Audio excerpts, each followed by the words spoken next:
आज करणार आहे कणकेची मॅगी। तर त्यासाठी इथे 3 चमचे तेल घेतलंय आणि त्यात वापरायच्यात आपल्याला भाज्या, कांदा, गाजर, सिमला, टोमॅटो आणि मटार। या सगळ्या भाज्या आपण शिजवून घेऊया।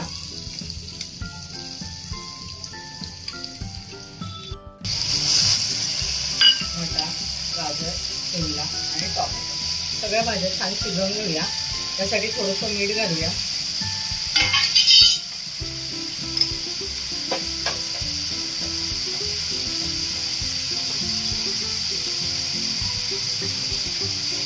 हळद आणि तिखट।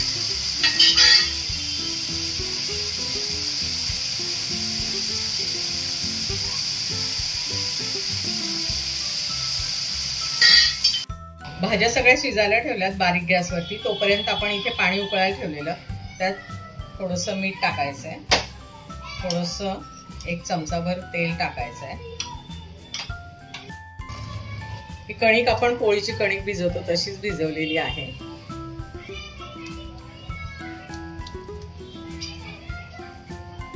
आणि हे शेवईचा आपला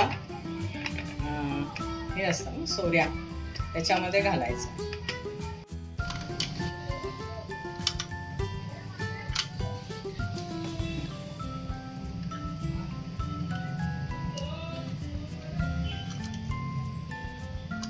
मॅगी शिजवून घेऊया आपण। पूर्ण तो गोळा बी सगळा कंप्लीट भरलेला होतं, तेवढा सोऱ्या पूर्ण रिकामा झालाय। सगळा एकाच याच्यामध्ये काढून टाकायचा आहे आणि शिजलं की थंड पाण्यामध्ये टाकायचंय।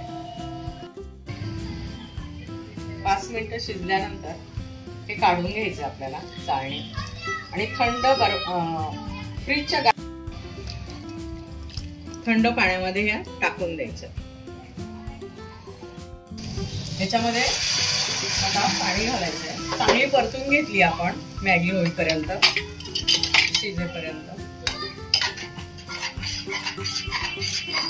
आता हे परत थंड पाण्यातल्या हे आपण छान गाळून घेऊया।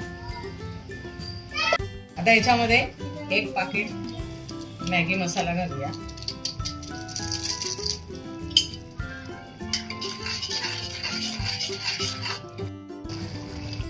आता या छान शिजवून घेऊया। याच्यामध्ये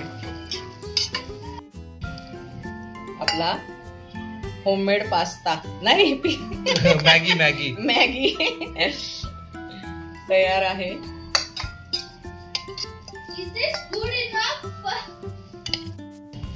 याच्यावरती छान चीज किसून मुलांना सर्व करायचं।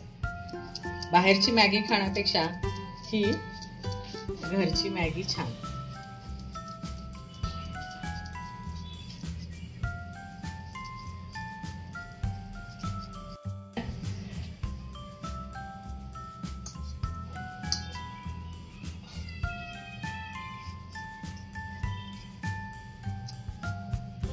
एक नंबर झालाय।